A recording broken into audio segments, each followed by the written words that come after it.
अध्यक्ष महोदय, 1945 की दुनिया निश्चित तौर पर आज से बहुत अलग थी। पूरा वैश्विक माहौल, साधन, संसाधन, समस्याएं, समाधान सब कुछ भिन्न थे। ऐसे में विश्व कल्याण की भावना के साथ जिस संस्था का गठन हुआ, जिस स्वरूप में गठन हुआ, वो भी उस समय के हिसाब से ही था। आज हम एक बिल्कुल अलग दौर में हैं। 21वीं सदी में हमारे वर्तमान की,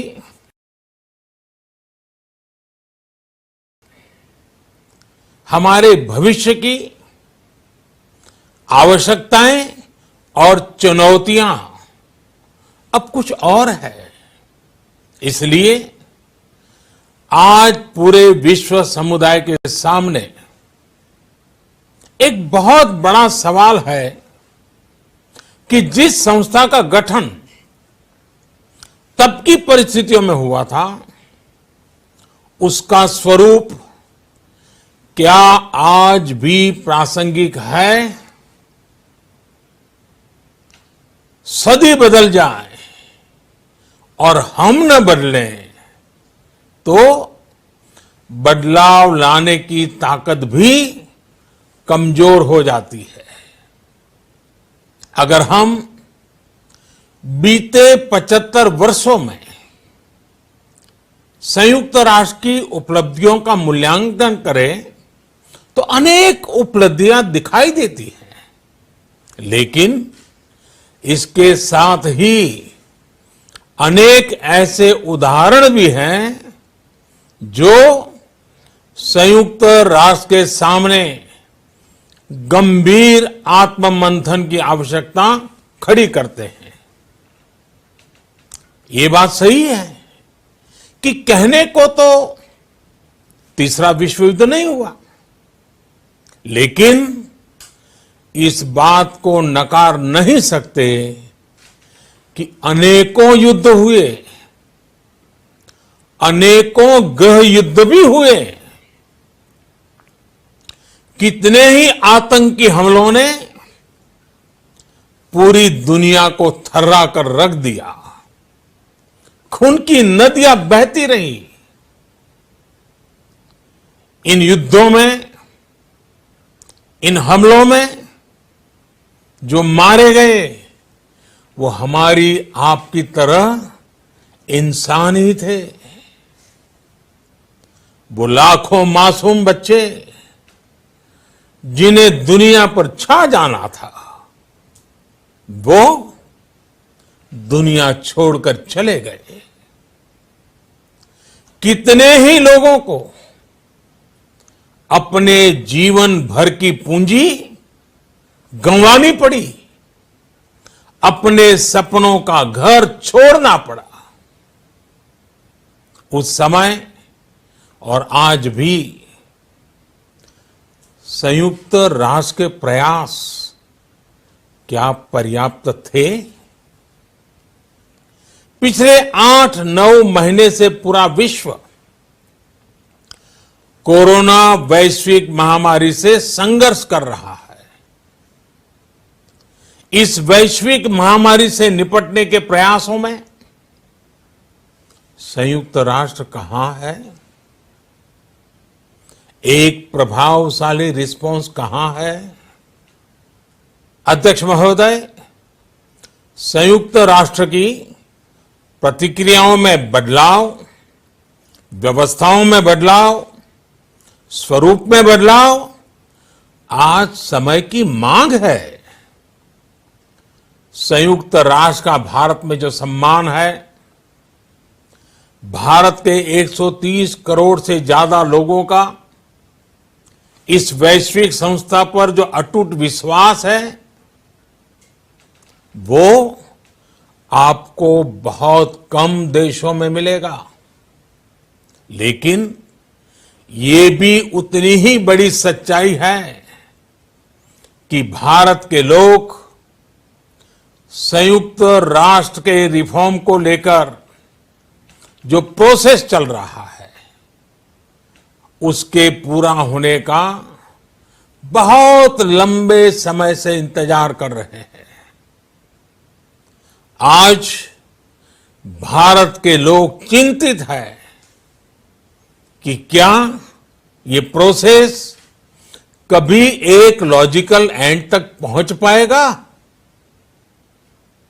आखिर कब तक भारत को संयुक्त राष्ट्र के डिसीजन मेकिंग स्ट्रक्चर से अलग रखा जाएगा। एक ऐसा देश जो दुनिया का सबसे बड़ा लोकतंत्र है, एक ऐसा देश जहां विश्व की 18% से ज्यादा जनसंख्या रहती है, एक ऐसा देश जहां सैकड़ों भाषाएं हैं, सैकड़ों बोलियां हैं, अनेकों पंथ हैं, अनेकों विचारधारा हैं, जिस देश ने सैकड़ों वर्षों तक वैश्विक अर्थव्यवस्था का नेतृत्व करने और सैकड़ों वर्षों की गुलामी दोनों को जिया है। अध्यक्ष महोदय, जब हम मजबूत थे तो दुनिया को कभी सताया नहीं। जब हम मजबूर थे तो दुनिया पर कभी बोझ नहीं बने। अध्यक्ष महोदय, जिस देश में हो रहे परिवर्तनों का प्रभाव दुनिया के बहुत बड़े हिस्से पर पड़ता है, उस देश को आखिर कब तक इंतजार करना पड़ेगा। अध्यक्ष महोदय, संयुक्त राष्ट्र जिन आदर्शों के साथ स्थापित हुआ था और भारत की मूल दार्शनिक सोच बहुत मिलती जुलती है, अलग नहीं है। संयुक्त राष्ट्र के इसी हॉल में ये शब्द अनेकों बार गूंजा है, वसुधैव कुटुंबकम। हम पूरे विश्व को एक परिवार मानते हैं।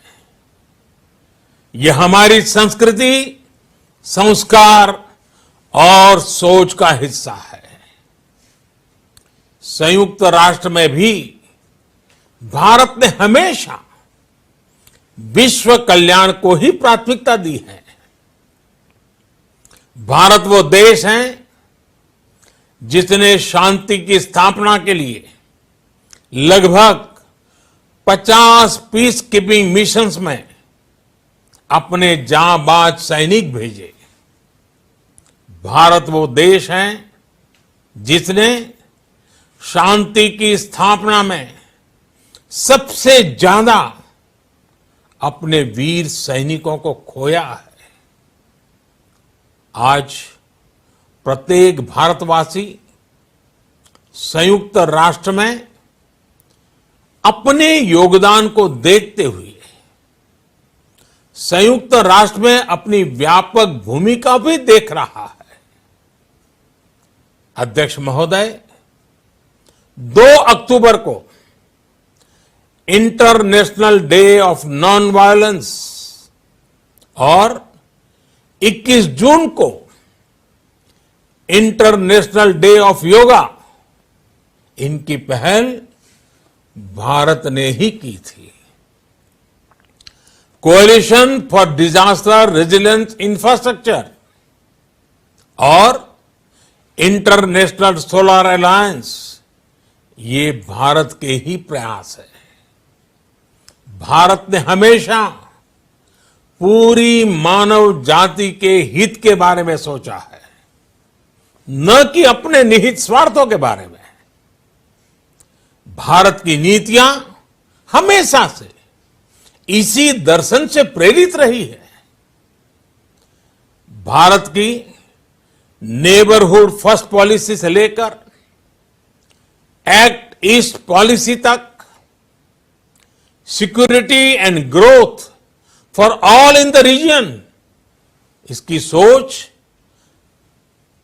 या फिर इंडो पैसिफिक क्षेत्र के प्रति हमारे विचार, सभी में इस दर्शन की झलक दिखाई देती है।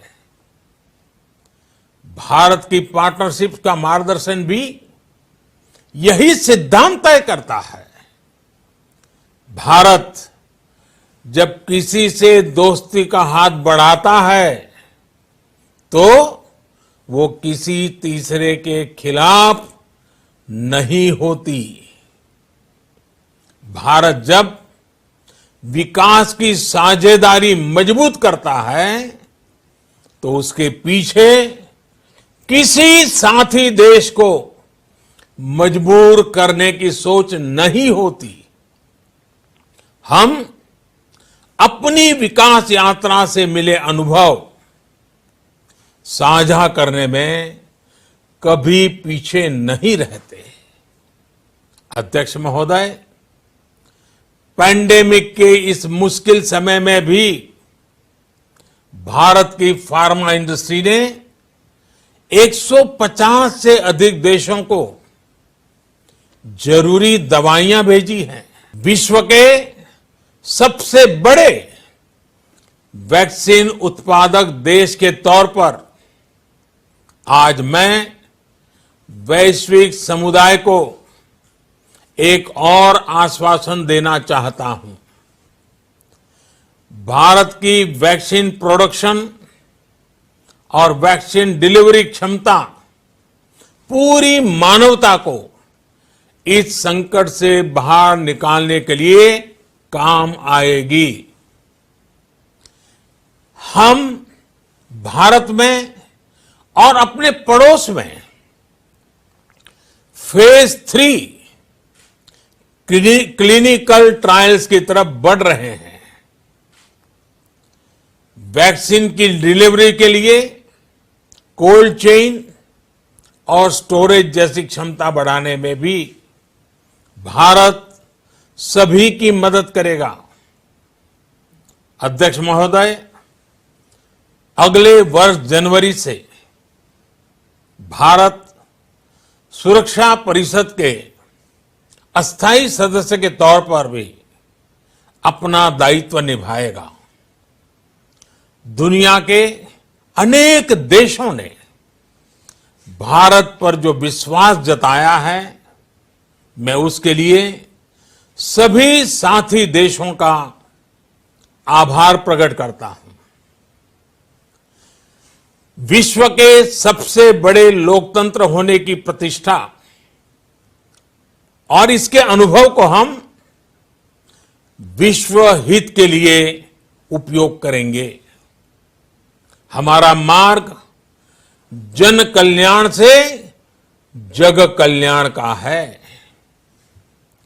भारत की आवाज हमेशा शांति, सुरक्षा और समृद्धि के लिए उठेगी।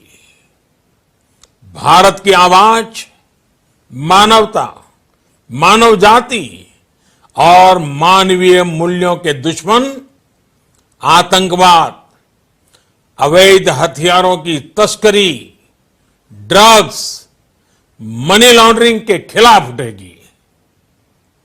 भारत की सांस्कृतिक धरोहर, संस्कार, हजारों वर्षों के अनुभव हमेशा विकासशील देशों को ताकत देंगे। भारत के अनुभव भारत की उतार चढ़ाव से भरी विकास यात्रा विश्व कल्याण के मार्ग को मजबूत करेगी। अध्यक्ष महोदय, बीते कुछ वर्षों में रिफॉर्म, परफॉर्म, ट्रांसफॉर्म इस मंत्र के साथ भारत ने करोड़ों भारतीयों के जीवन में बड़े बदलाव लाने का काम किया है। यह अनुभव विश्व के बहुत से देशों के लिए उतने ही उपयोगी हैं जितने हमारे लिए। सिर्फ 4-5 साल में 400 मिलियन से ज्यादा लोगों को बैंकिंग सिस्टम से जोड़ना आसान नहीं था, लेकिन भारत ने ये करके दिखाया। सिर्फ 4-5 साल में 600 मिलियन लोगों को ओपन डेफिकेशन से मुक्त करना आसान नहीं था, लेकिन भारत ने ये करके दिखाया। सिर्फ 2-3 साल में 500 मिलियन से ज्यादा लोगों को मुफ्त इलाज की सुविधा से जोड़ना आसान नहीं था, लेकिन भारत ने ये करके दिखाया। आज भारत डिजिटल ट्रांजैक्शन के मामले में दुनिया के अग्रणी देशों में है। आज भारत अपने करोड़ों नागरिकों को डिजिटल एक्सेस देकर एम्पावरमेंट और ट्रांसपेरेंसी सुनिश्चित कर रहा है। आज भारत वर्ष 2025 तक अपने प्रत्येक नागरिक को टीबी से मुक्त करने के लिए बहुत बड़ा अभियान चला रहा है। आज भारत अपने गांवों के 150 मिलियन घरों में पाइप से पीने का पानी पहुंचाने का अभियान चला रहा है। कुछ दिन पहले ही भारत ने अपने 6 लाख गांवों को ब्रॉडबैंड ऑप्टिकल फाइबर से कनेक्ट करने की बहुत बड़ी योजना की शुरुआत की है। अध्यक्ष महोदय, पैंडेमिक के बाद बनी परिस्थितियों के बाद हम आत्मनिर्भर भारत के विजन को लेकर आगे बढ़ रहे हैं। आत्मनिर्भर भारत अभियान ग्लोबल इकोनॉमी के लिए भी एक फोर्स मल्टीप्लायर होगा। भारत में आज ये सुनिश्चित किया जा रहा है कि सभी योजनाओं का लाभ बिना किसी भेदभाव प्रत्येक नागरिक तक पहुंचे। विमेन एंटरप्राइज और लीडरशिप को प्रमोट करने के लिए भारत में बड़े स्तर पर प्रयास चल रहे हैं। आज दुनिया की सबसे बड़ी माइक्रो फाइनेंसिंग स्कीम्स का सबसे ज्यादा लाभ भारत की महिलाएं ही उठा रही हैं। भारत दुनिया के उन देशों में से एक है जहां महिलाओं को 26 वीक्स की पेड मैटरनिटी लीव दी जा रही है। भारत में ट्रांसजेंडर्स के अधिकारों को सुरक्षा देने के लिए भी कानूनी सुधार दिए गए हैं। अध्यक्ष महोदय, भारत विश्व से सीखते हुए, विश्व को अपने अनुभव बांटते हुए आगे बढ़ना चाहता है। मुझे विश्वास है कि अपने 75वें वर्ष में संयुक्त राष्ट्र और सदस्य सभी देश इस महान संस्था की प्रासंगिकता बनाए रखने के लिए और प्रतिबद्ध होकर काम करेंगे। संयुक्त राष्ट्र में संतुलन और संयुक्त राष्ट्र का सशक्तिकरण विश्व कल्याण के लिए उतना ही अनिवार्य है। आइए संयुक्त राष्ट्र के 75वें वर्ष पर हम सब मिलकर अपने आप को विश्व कल्याण के लिए एक बार फिर समर्पित करने का प्रण लें। धन्यवाद।